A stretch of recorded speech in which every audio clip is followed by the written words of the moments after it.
You've probably heard a lot about improved car safety. Well, here's the absolute proof of what a huge improvement there's been in crash protection in regular cars in Europe. This is a Ford Fiesta from 1998. We've got a 20-year plus model here. This is the latest Ford Fiesta. The two cars crashed together at 40 miles an hour, 64 kilometers an hour, and the results are spectacularly different. This car, the body shell has collapsed.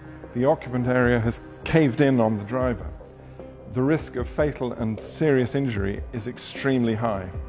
This car, the body shell is intact. All the airbags have gone off perfectly. There's just a crack in the windscreen. This is an entirely survivable crash. This one, a fatal crash. This is all the result of improved crash test standards that came into force in 1998 across the EU. And we've seen benefit after benefit, year after year. Tens of thousands of people have survived these kind of crashes because of these EU crash test standards.